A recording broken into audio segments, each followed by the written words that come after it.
Bonjour à tous, c'est toujours le frère Zoulou là dans les mystères, dans les révélations cachées de la parole de Loba. Je rends grâce à Loba, le créateur du ciel, de la terre, de ce qu'il est grand, glorieux et redoutable. Je remercie Loba parce qu'il est bon, parce qu'il est fidèle, parce qu'il est tout puissant et de ce qui vit inexplicablement hors de toute réalité. Donc aujourd'hui, par sa permission, par sa grâce, par sa toute divine puissance, on va entrer dans les révélations spirituelles.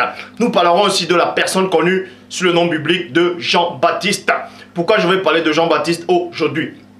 Vous savez que il y a une communauté religieuse, en tout cas connue sous le nom des Mormons, qui parle de la personne de Jean-Baptiste en disant que Jean-Baptiste a apparu à Joseph Smith et il a baptisé Joseph Smith, il lui a donné le message, en fait. Donc, parce que plein de gens parlent de Jean-Baptiste et certains pensent que Jean-Baptiste c'est-à-dire était Élie dans l'Ancien Testament et il s'est réincarné pour renaître en tant que Jean-Baptiste, pour connaître le mystère de la tête coupée. Parce que selon la Bible, Élie, le Tishbi dans l'Ancienne Alliance, a égorgé les prophètes de Baal. Donc il a fallu qu'il revienne naître en tant que Jean-Baptiste. Et ça, c'est complètement faux. Pourquoi? Parce que pour qu'il y ait réincarnation, il faut que la personne meure pour renaître après. Or, la réincarnation n'existe pas. Donc j'ai déjà fait une vidéo sur ça. Mais remarquez que Élie, le Tishbite, n'était pas mort dans l'Ancienne Alliance, donc ça n'a rien à voir avec la réincarnation. Bon, comme vous pouvez voir le titre de la vidéo, Jean-Baptiste était-il un esprit dans le ciel avant sa venue sur la terre? Est-ce qu'il existait en tant qu'esprit supérieur dans le grand ordre de choses?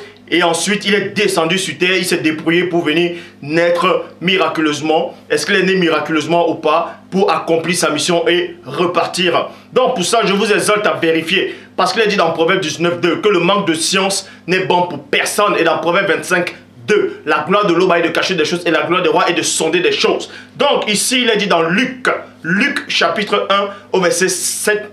Luc chapitre 1 verset 5 à 7 dans la Bible second 21, il est dit ceci: durant le règne d'Hérode sur la Judée, il y avait un prêtre du nom de Zacharie de la classe d'Abias. Sa femme était une descendante d'Aaron et s'appelait Élisabeth. Point.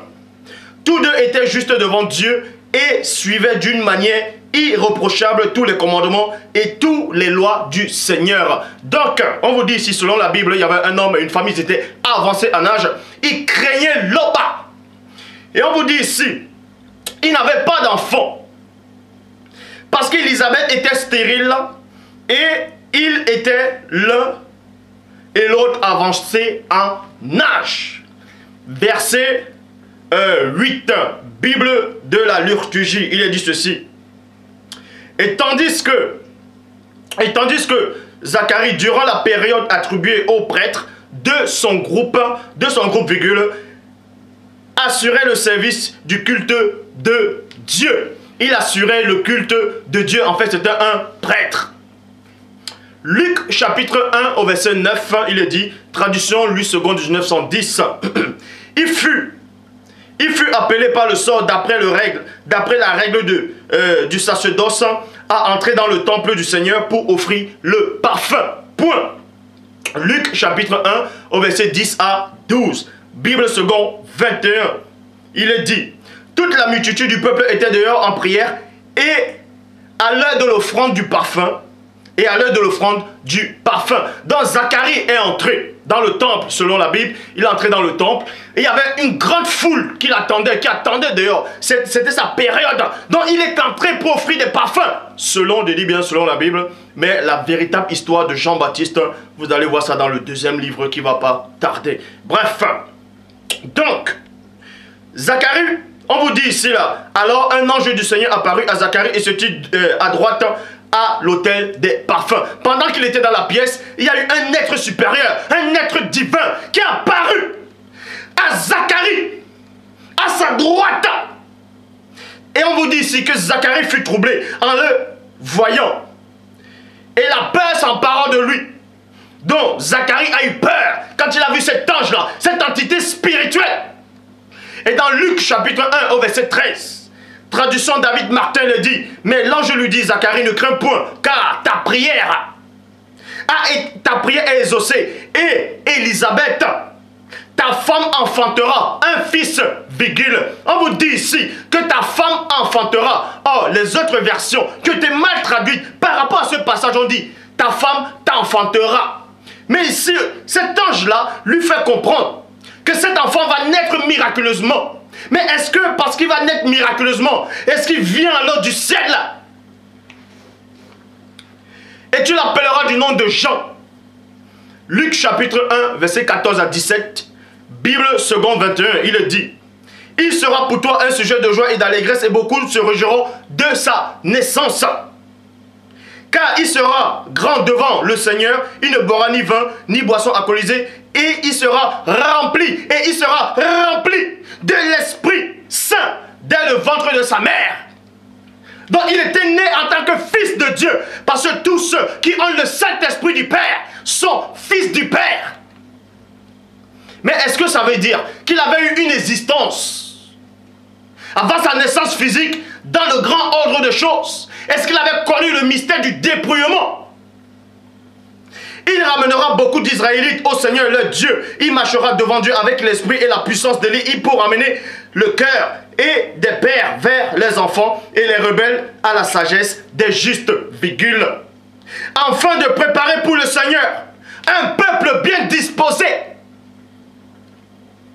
Et dans le verset 18 à 20 de Luc 1, il est dit: Zacharie dit à l'ange, parce que Zacharie dit à l'ange: à quoi reconnaîtrai-je cela? En effet, je suis vieux, et ma femme est d'un âge avancé. L'ange lui répondit: je suis Gabriel, et je me tiens devant Loba. J'ai été envoyé pour te parler, et pour t'annoncer cette bonne nouvelle. Donc Zacharie a changé des mots de langage avec Gabriel. Mais dans le deuxième livre, on donne le nom des vrais anges. En tout cas, le nom de Gabriel, de Michel, le nom des anges. On donne les vrais noms dans le deuxième livre qui va sortir. Mais ici, on parle de Jean le Baptiste. Voici, tu seras muet et tu pourras plus parler jusqu'au jour où cela arrivera. Parce que tu n'as pas cru. Parce que tu n'as pas cru à mes paroles qui s'accompliront au temps voulu. Luc chapitre 1 verset 57. Il dit: le moment où Élisabeth devait accoucher arriva et elle mit au monde un fils. Nous verrons donc ce fils-là, connu sous le nom biblique de Jean-Baptiste. Si il existait d'abord au ciel dans le grand ordre des choses avant de venir sur la terre. Matthieu chapitre 3 au verset 1. Vous allez comprendre la révélation et vous allez comprendre qu'il y a un seul enseignant dans ces siècles-ci, dans cette époque, celui qui est en face de vous. Donc, dans Matthieu chapitre 3 au verset 1, il dit, dans la Bible des peuples: en ces jours-là, virgule, Jean le Baptiste fait son apparition, parce que Jean était né. Et il fait son apparition et commence à prêcher dans le désert du Jourdain, dans le désert de Juda, dans Bible des peuples. Jean chapitre 1 au verset 29, Jean chapitre 1 au verset 29, il est dit: le lendemain, virgule, il vint, il vit Christ s'approcher de lui et dit, deux points: voici l'agneau de Loba qui ôte le péché du monde. Jean chapitre 1 au verset 30. Bible parole de vie. C'est de lui que j'ai parlé. Donc Jean-Baptiste ici, il s'adressait à certaines personnes en face de lui. Sur la personne de Christ. Il dit de Christ: c'est de lui que j'ai parlé quand j'ai dit, deux points: l'homme qui vient après moi est plus important que moi, virgule, parce qu'il existait avant moi. Donc Jean-Baptiste reconnaît ici que Christ existait néanmoins avant lui. Mais on vous donne néanmoins la révélation dans le verset 31, parce qu'il est dit dans Job 33, 14 que Dieu parle cependant tantôt d'une manière, tantôt d'une autre, et l'on n'y prend point garde. Jean chapitre 1 verset 31, dans la Bible de Jérusalem, il est dit: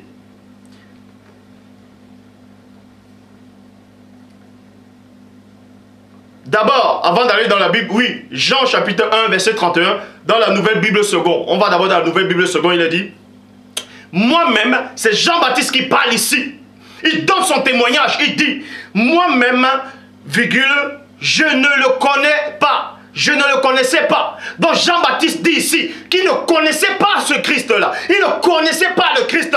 Ce Christ-là qui a une existence bien avant l'aube. Cela vous prouve ici que Jean-Baptiste n'a pas une existence dans le ciel. Il n'a pas une existence dans le grand ordre des choses.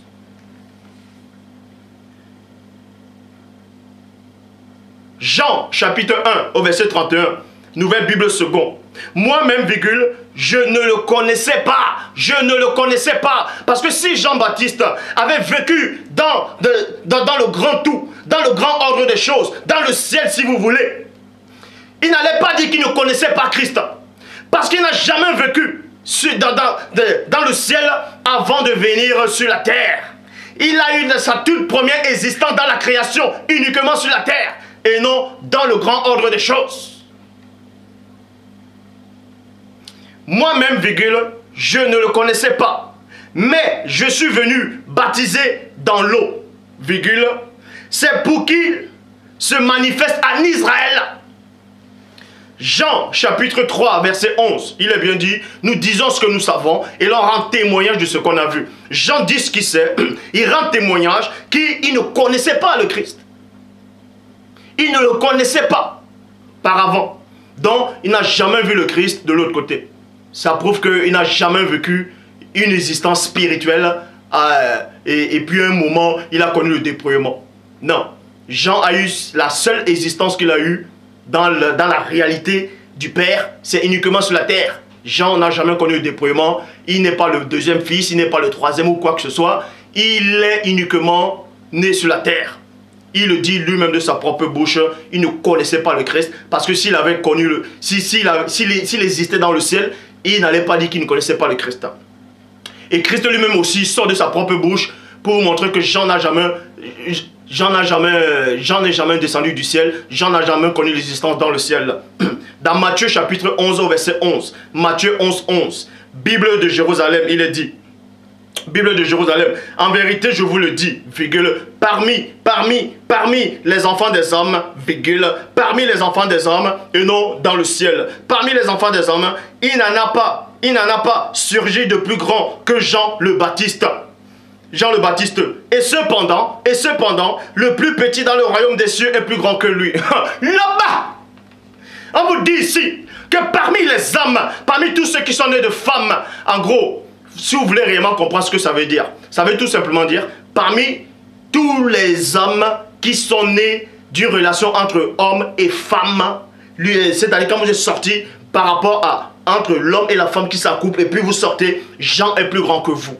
Mais cependant, le plus petit qui est dans le royaume des cieux, mais qui c'est qui est dans le royaume des cieux actuellement? Si ce n'est les anges, les entités, les archanges, les chérubins, les ophanies, trône aux dominations, autorité.